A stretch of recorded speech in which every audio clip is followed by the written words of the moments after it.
Hello students, welcome back to our YouTube channel. तो जैसे कि आपको बताया कि हम पहले फर्स्ट यूनिट के इलेक्ट्रोस्टैटिक्स के अंदर 3 चैप्टर हम पढ़ चुके हैं। तो आज हम शुरू करने जा रहे हैं हमारा 4th chapter which is capacitance.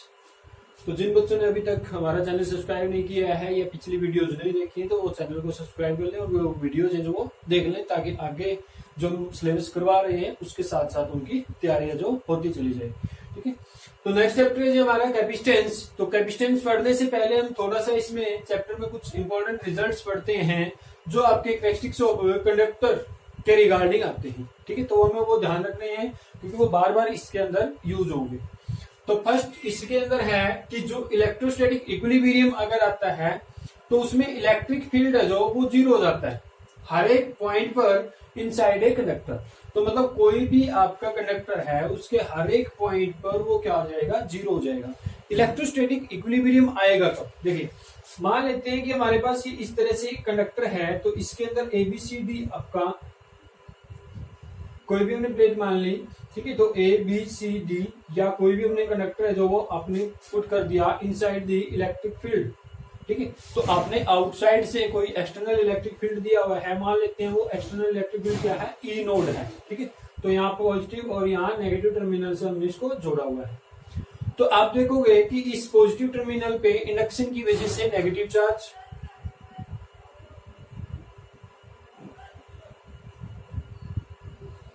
ठीक है, और जो आपके साइड में जो टर्मिनल है उस पे आपका इंडक्शन की वजह से क्या हो जाएगा,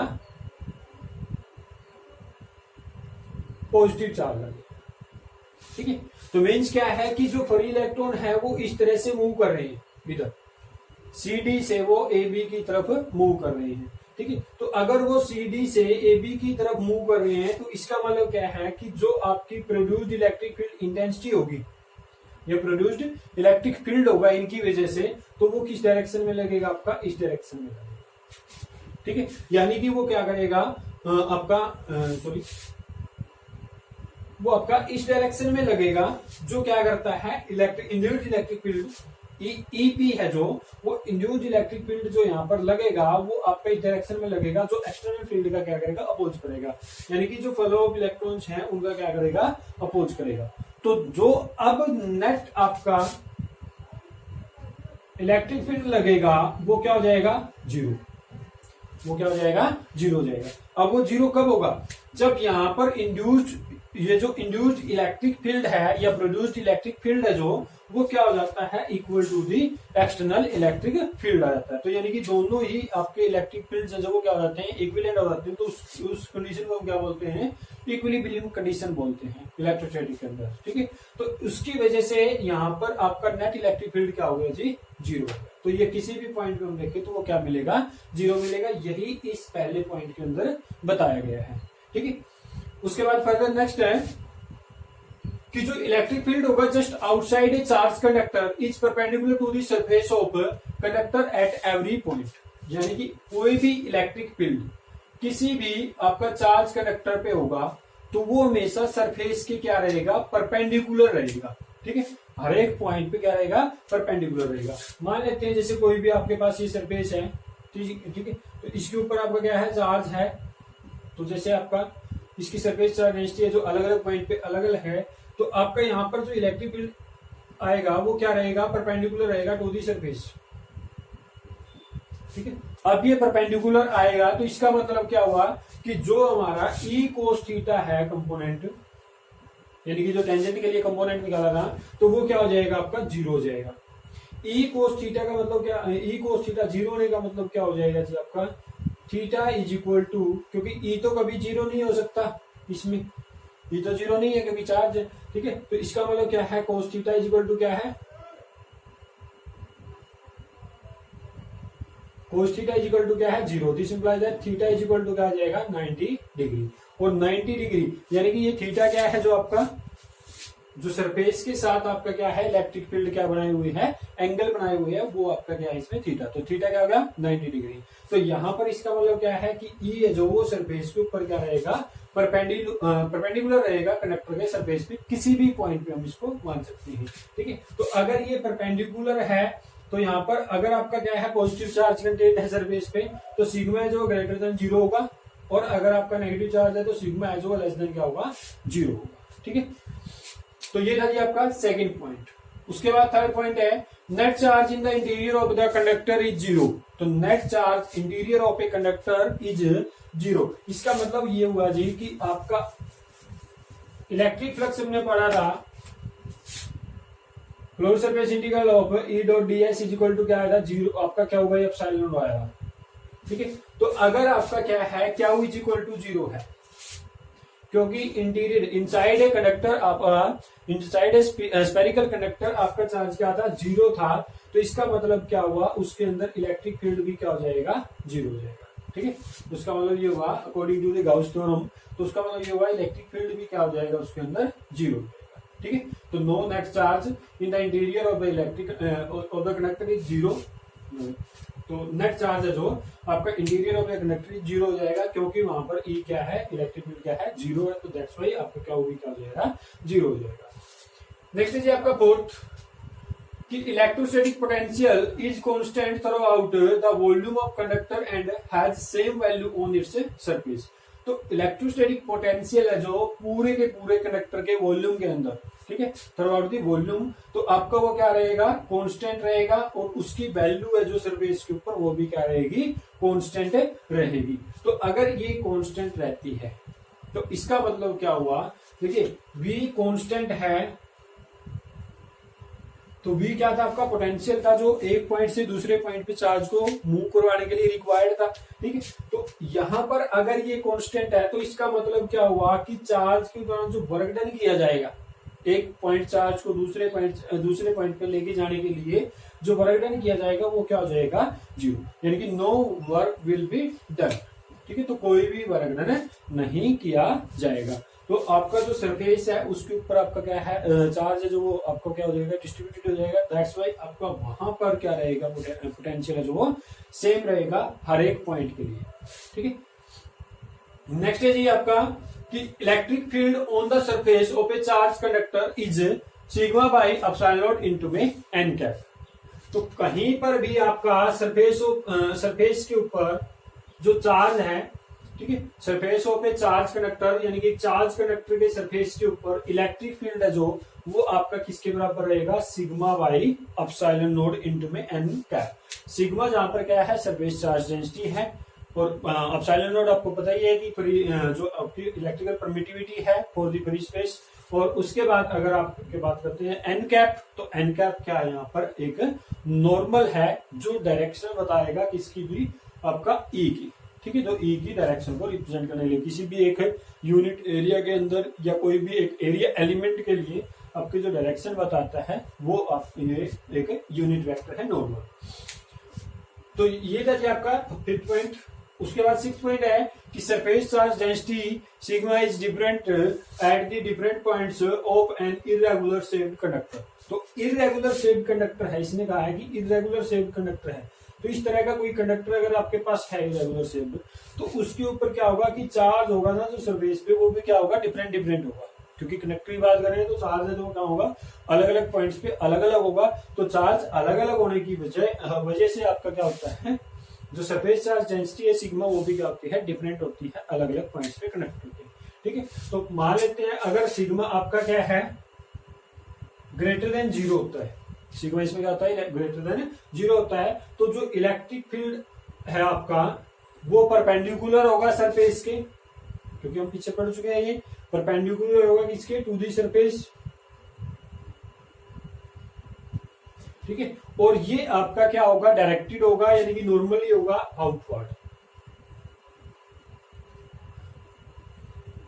तो आउटड्रॉन यानी कि बाहर की तरफ ये खींचा जाएगा। उसके बाद अगर सिग्मा है जो लेस देन 0 होगा तो ई नॉर्मल तो होगा सरफेस के, लेकिन क्या होगा नॉर्मल होगा सरफेस के, लेकिन क्या होगा नॉर्मली आउटड्रॉन नहीं होगा बल्कि क्या होगा इनड्रॉन होगा। ठीक है, यानी कि इनवर्ड होगा। इसमें क्या था आउटवर्ड था, इसमें क्या होगा इनवर्स होगा अगर आपका सिग्मा लेस देन क्या है, 0 है। तो इसका मतलब ये क्या है, पॉजिटिव चार्ज के लिए बात कर रहे हैं हम, यहाँ पर किसके लिए है, नेगेटिव चार्ज के लिए। जैसे मान लेते हैं कि यहाँ पर पॉजिटिव चार्ज इस तरह से है तो ये इस तरह से होगा। अगर मान लेते हैं कि यहाँ पर सरफेस पे नेगेटिव चार्ज इस तरह से किसी अलग पॉइंट पे, ठीक है, तो आपका जो इलेक्ट्रिक फील्ड है जो वो आपकी अंदर की तरफ होगा, यानी कि इस तरह से होगा इलेक्ट्रिक फील्ड, ठीक है। नॉर्मल तो होगा लेकिन क्या होगा, इनवर्स डायरेक्शन होगा, ठीक है। तो ये कुछ पॉइंट्स हैं जो हमने इसमें ध्यान रखने हैं, ठीक है। ये पॉइंट्स आपके आगे इसमें बार बार रिपीट होते रहेंगे। तो उम्मीद है कि आपको ये सारा कुछ समझ में आ गया होगा। अब नेक्स्ट चलते हैं जी, उसके बाद आता है इसमें इलेक्ट्रोस्टैटिक शील्डिंग, जिसको हम इलेक्ट्रोस्टैटिक स्क्रीनिंग भी बोलते हैं।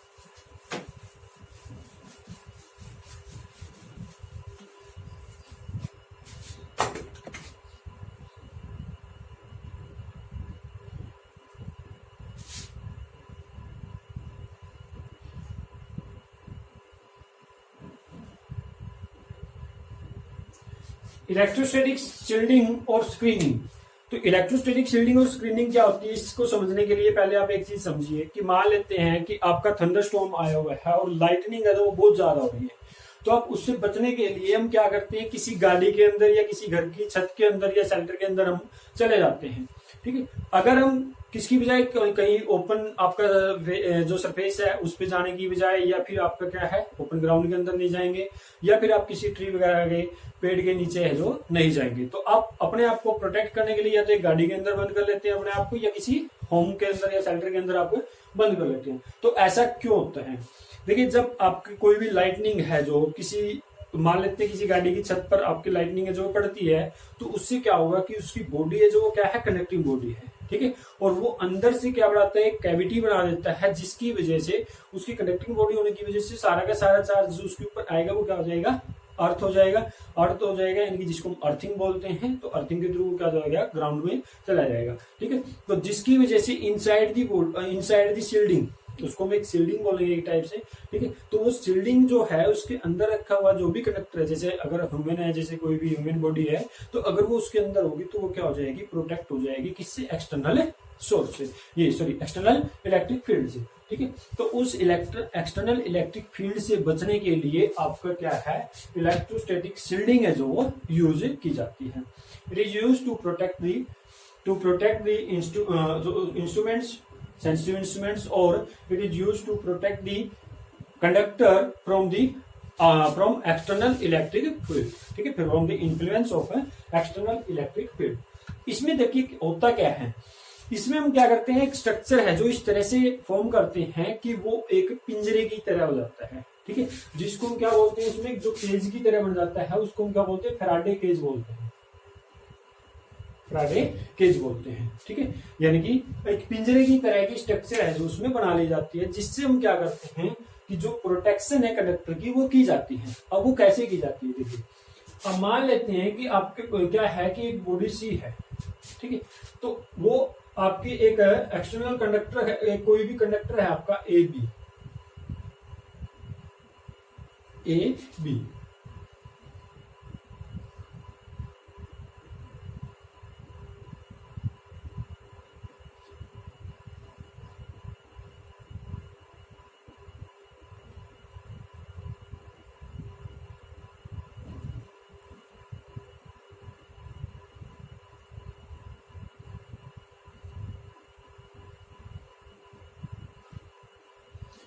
तो इस तरह से कोई भी आपके पास ए बी एक कंडक्टर है, सी आपके पास कोई भी चार्ज पार्टिकल चार्ज बॉडी है, ठीक है, जो वहां पर उसमें रखी हुई है। तो हमने ये देखना है कि इसकी वजह से इंडक्शन की वजह से यहाँ पर क्या हो जाएगा, नेगेटिव चार्ज क्रिएट हो जाएगा, ठीक है। तो इसके इंडक्शन की वजह से यहाँ पे क्या हो जाएगा, पॉजिटिव चार्ज जो वो क्रिएट हो जाएगा, ठीक है।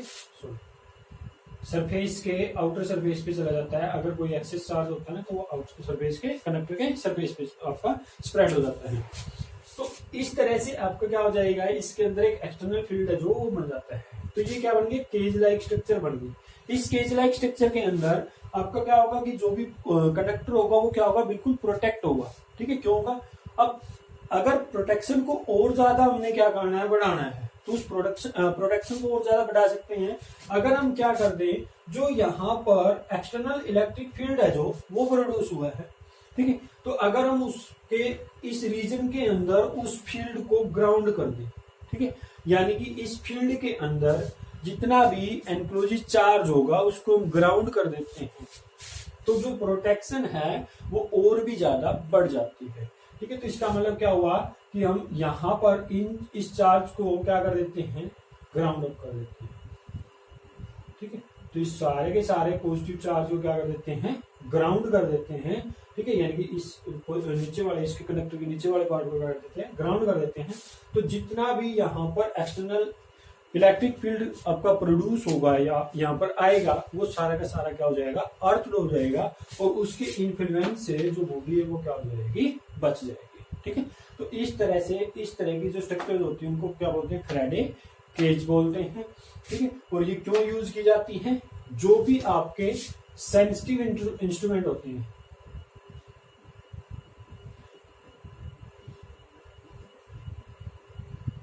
सेंसिटिव इंस्ट्रूमेंट जो होते हैं उनको आपके प्रोटेक्ट करने के लिए किससे, इन्फ्लुएंस होगा एक्सटर्नल इलेक्ट्रिक फील्ड से। अब ये जो आपके यूज किए जाते हैं टेलीविजन केबल्स के अंदर भी यूज किए जाते हैं। इलेक्ट्रोस्टैटिक जो शील्डिंग है वो टीवी केबल्स के अंदर भी यूज की जाती है, ठीक है। तो आपने कभी देखा होगा कि उसके अंदर एक सेंट्रल वायर होती है, ऊपर से उसकी कोडिंग, उसपे कवरिंग होती है कुछ मटेरियल की, और उसके बाद आपने एक जाल सा देखा होगा इस तरह से, ठीक है। कोई भी सिल्वर वायर्स का, जो पतली पतली सिल्वर वायर्स होती हैं उनका इस तरह से क्या बना देते हैं, एक जाल सा बना देते हैं, ठीक है, ट्रैप से उसमें केज सा बना देते हैं। तो उसके अंदर जितना भी आपका चार्ज होगा कंडक्टर के अंदर, वो एक्सटर्नल इलेक्ट्रिक फील्ड से क्या होगा, इन्फ्लुएंस से बचा रहेगा, ठीक है। ताकि ज्यादा से ज्यादा जो सिग्नल्स हैं जो आपके, वो ट्रांसमिट हो उसके उस वायर के थ्रू। तो उसको हम क्या बोलते हैं, इलेक्ट्रोस्टैटिक शील्डिंग या स्क्रीनिंग है जो उसको बोलते हैं, ठीक है। तो ये आपने जाना है कि क्या होती है, कहां पर यूज की जाती है। तो सेंसिटिव इंस्ट्रूमेंट्स को प्रोटेक्ट करने के लिए यूज की जाती है, या फिर आपकी टीवी केबल्स होती हैं जो उसके अंदर किसी भी कंडक्टर को आपका कोई भी कंडक्टर है जो उसको influence of electric external electric field से प्रोटेक्ट करने के लिए उसको यूज किया जाता है इलेक्ट्रोस्टैटिक शील्डिंग को, ठीक है। तो ये था जी आपका इलेक्ट्रोस्टैटिक शील्डिंग। तो ये कुछ पॉइंट्स हैं जो हमने ध्यान में रखने इस यूनिट, इस चैप्टर को शुरू करने से पहले। उसके बाद हम जो चैप्टर का मेन टॉपिक है जो हमारा, वो आता है जी कैपेसिटेंस।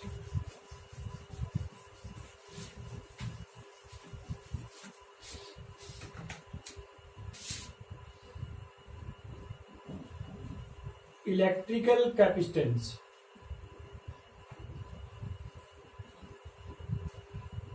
इलेक्ट्रिकल कैपेसिटेंस से जो वो क्या होती है, देखिए अब कैपेसिटेंस जैसे ये वर्ड आता है तो हम सोचते हैं कि कैपेसिटी, इट इज कैपेसिटी। तो ये क्या होती है, कैपेसिटी होती है किसी भी कंडक्टर की कि वो कितनी ज्यादा एनर्जी या कितना ज्यादा चार्ज है जो वो अपने अंदर स्टोर करवा सकता है, ठीक है। तो electrical capacitance is the capacity of any conductor to store charge और एनर्जी थ्रू आउट इट, ठीक है, या इनसाइड इट। तो वो अपने अंदर कितनी एनर्जी को, कितने चार्ज को वो स्टोर करवा सकता है, तो उसकी उस कैपेसिटी को हम क्या बोलते हैं, इलेक्ट्रिकल कैपेसिटेंस है जो वो बोलते हैं। और अगर आपने देखिए कि अगर हम किसी भी कंडक्टर के अंदर क्यू चार्ज है जो उसको रेज करते हैं, यानी कि उसको बढ़ाते हैं, तो आप देखोगे कि उस कंडक्टर के लिए यानी कि चार्ज बढ़ रहा है, तो इसका मतलब क्या हुआ कि वर्क डन है जो चार्ज को मूव करवाने के लिए, वो भी क्या होगा, रेज्ड अप होगा, ठीक है, यानी कि वो क्या करेगा, इंक्रीज करेगा, ठीक है। तो जैसे जैसे हम क्या कर रहे हैं, चार्ज को इंक्रीज कर रहे हैं, तो उसका इलेक्ट्रोस्टैटिक पोटेंशियल भी क्या हो रहा है, इंक्रीज हो रहा है, ठीक है। जितना हम चार्ज को इंक्रीज करेंगे उतना ही आपका पोटेंशियल है जो वो क्या करेगा, इंक्रीज करेगा। तो इसका मतलब ये हुआ कि क्या is directly proportional to V. अब क्या इज इक्वल टू लेके आएंगे तो कोई ना कोई कांस्टेंट है जो वो क्या हो जाएगा, यहाँ पर मल्टीप्लाई हो जाएगा। तो क्या इज इक्वल टू क्या आएगा, सी बी।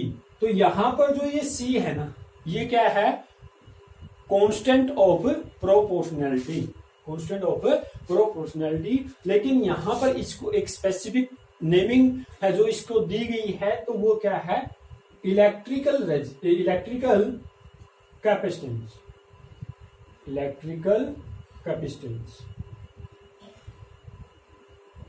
जी, इलेक्ट्रिकल कैपेसिटेंस से जो, ठीक है, ये एक आपका क्या है, नेम दिया गया। तो यहां से देखिए हम क्या कर सकते हैं, यहां से हम सी की वैल्यू निकाल सकते हैं, विच इज इक्वल टू क्या होगा, V, C is equal to क्या हो जाएगा, क्या बाई वी हो जाएगा। ठीक है, अब ये जो कैपेसिटी है या कैपेसिटेंस है कि स्टोरिंग एबिलिटी है जो किसी भी कंडक्टर की, चार्ज स्टोरिंग एबिलिटी कह सकते हैं, एनर्जी स्टोरिंग एबिलिटी बोल सकते हैं, तो वो आपकी आ गई है जी C is equal to Q by V. Q क्या है, जितना चार्ज सप्लाई किया गया है कंडक्टर को, ठीक है, वी क्या है, जितना पोटेंशियल उसका रेज्ड हुआ है, जितना चार्ज हम उसको दे रहे हैं उसके बाद। ठीक है, तो अगर हम ये कहें कि यहां से कैपेसिटेंस की जो यूनिट होती है वो क्या होगी, तो यूनिट ऑफ कैपेसिटेंस है जो वो होती है जी फैराड।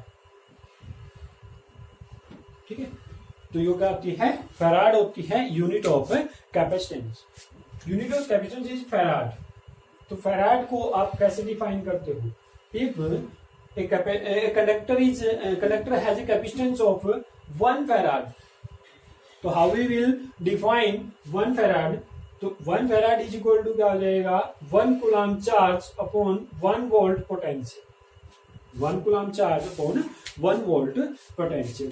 अगर क्या करें हम यहां पर क्यू की वैल्यू को 1 कर दें, तो सी इज इक्वल, सॉरी, बी की वैल्यू को क्या कर दें, 1 कर दें, तो क्यू की वैल्यू है जो वो सी की वैल्यू के क्या हो जाएगी, इक्वल हो जाएगी। ठीक है, तो हम यहां से डिफाइन कर सकते हैं कि 1 फैराड कैपेसिटेंस इज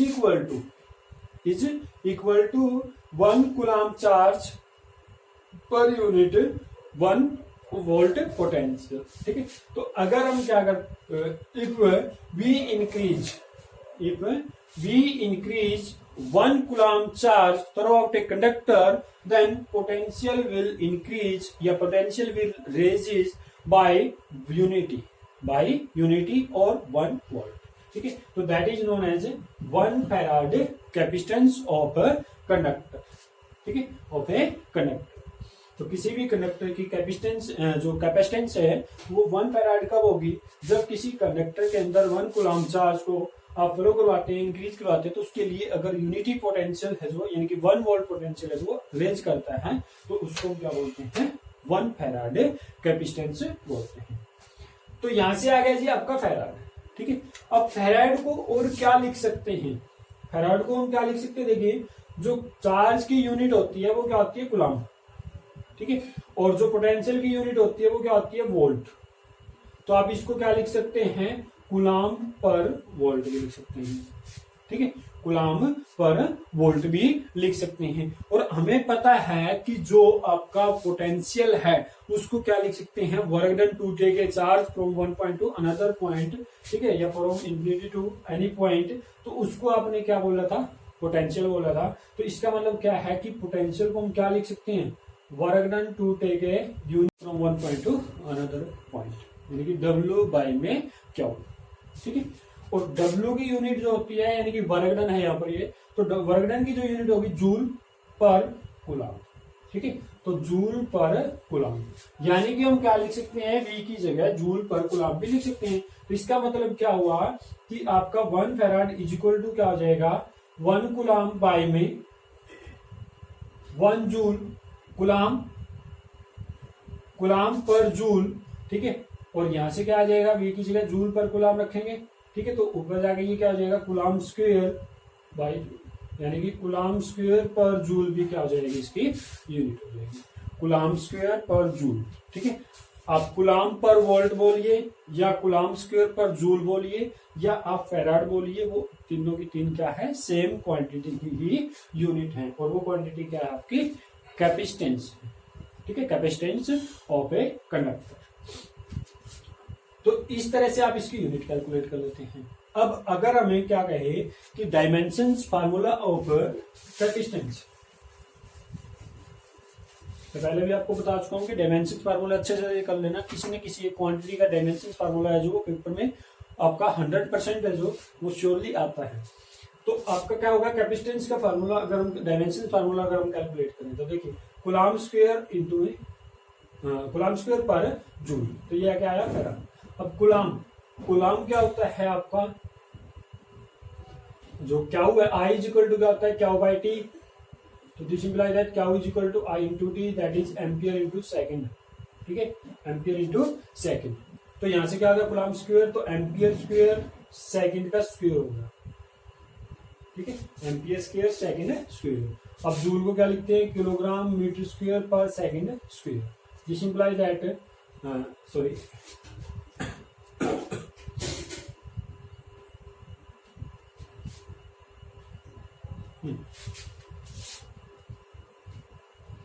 तो पर कूलम है तो जूल को क्या लिखते हैं, किलोग्राम मीटर स्क्वायर पर सेकेंड स्क्वायर लिखते हैं। तो यहाँ पर लेकिन ये क्या है आपका, नीचे है तो ऊपर लेके आएंगे तो पर किलोग्राम पर मीटर स्क्वायर और क्या हो जाएगा सेकेंड स्क्वायर हो जाएगा। अब देखिए इसको आप कैसे लिख सकते हैं, पर किलोग्राम पर मीटर स्क्वायर सेकेंड की पावर 4 और एम्पियर स्क्वायर। ठीक है, तो डायमेंशन में अगर आप इसको कन्वर्ट करना चाहते हैं तो कैसे लिखोगे, किलोग्राम के लिए एम यानी कि मास की यूनिट होती है। ठीक है, तो एम की पावर -1, उसके बाद मीटर लेंथ है तो लेंथ की पावर -2, टाइम की पावर 4 और एम्पियर की पावर क्या हो जाएगा 2 हो जाएगा। एम्पियर की पावर क्या हो जाएगा 2 हो जाएगा। तो ये क्या बन जाएगा जी आपका dimensional formula for the electrical capacitance. ठीक है, तो इलेक्ट्रिकल कैपेसिटेंस के लिए ये क्या बन जाएगा डायमेंशन फार्मूला 1। ठीक है, क्लियर है। तो आपके पास क्या है, सिंपली छोटी सी एक मार्क्स में 1 मार्क्स के लिए आपकी प्रॉब्लम आ सकती है कि आपको क्या दिया जाएगा, या तो आपको जो कैपेसिटी है वो दे दी जाएगी या फिर आपको पोटेंशियल दे दिया जाएगा। तो कोई भी 2 टर्म इनमें से दे दी जाएंगी और तीसरी टर्म जो वो पूछ ली जाएगी। तो इसका मतलब आपको ये चीज ध्यान रखनी है कि क्या इज इक्वल टू क्या होता है सी वी होता है। ठीक है, क्या इज इक्वल टू क्या होता है सी वी, और सी इज इक्वल टू क्या होगा क्या बाई वी होगा। तो ये इंपॉर्टेंट है, ये आगे न्यूमेरिकल प्रॉब्लम में हमारे फार्मूला एज वो यूज होगा। ठीक है, अब आपका क्या है नेक्स्ट छोटा सा टॉपिक और कर लेते हैं। कैपेसिटेंस है जो वो कैलकुलेट करनी है। ओपन जो एक आपका क्या है ओपन आइसोलेटेड स्पेरिकल जो स्पीयर है, स्पेरिकल जो आपका क्या है कंडक्टर है।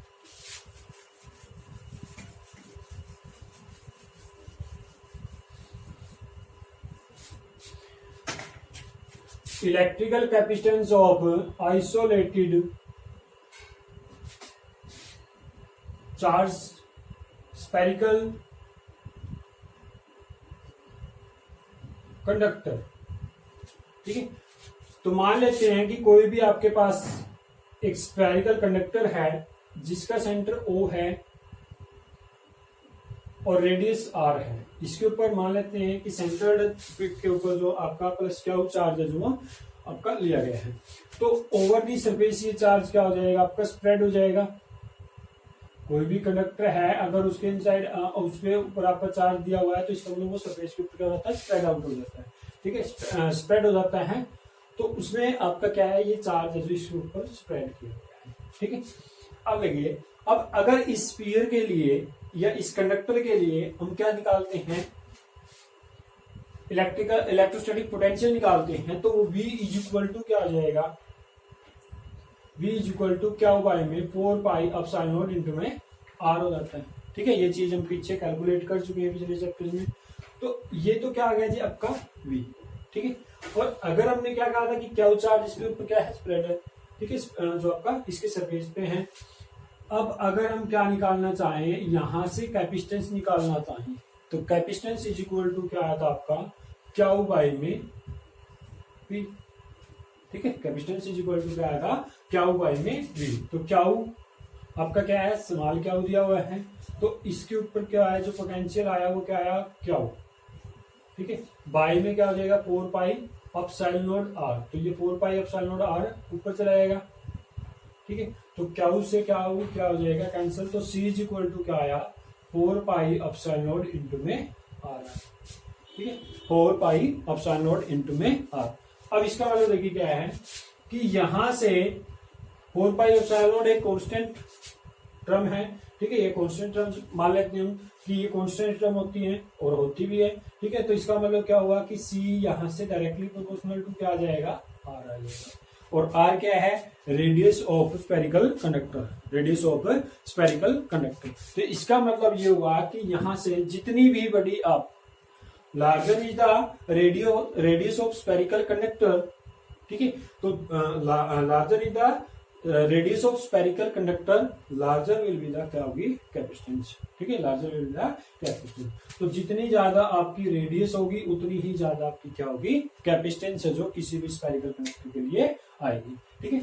आइसोलेटेड क्यों बोला है, क्योंकि आपका क्या है, इसके इनसाइड अगर हम देखें तो वो चार्ज क्या है आपका 0 है, यानी कि इनसाइड दी स्फीयर है जो वो आपका क्या है, चार्ज 0 है, यानी कि इलेक्ट्रिक फील्ड क्या है, 0 है। तो सारा का सारा चार्ज आपका कहां पर है, सरफेस के ऊपर है, एट इट्स सरफेस, ठीक है। तो ये था जी आपका कि कैसे आपकी इलेक्ट्रिकल कैपेसिटेंस है जो वो कैलकुलेट कर सकते हैं किसी भी स्फेरिकल जो स्फेरिकल कंडक्टर है जो आपका उसके लिए, ठीक है। तो आज के लेक्चर में हम यहीं तक करते हैं, बाकी जो आपका टॉपिक्स हैं वो आपके नेक्स्ट लेक्चर में जो किए जाएंगे।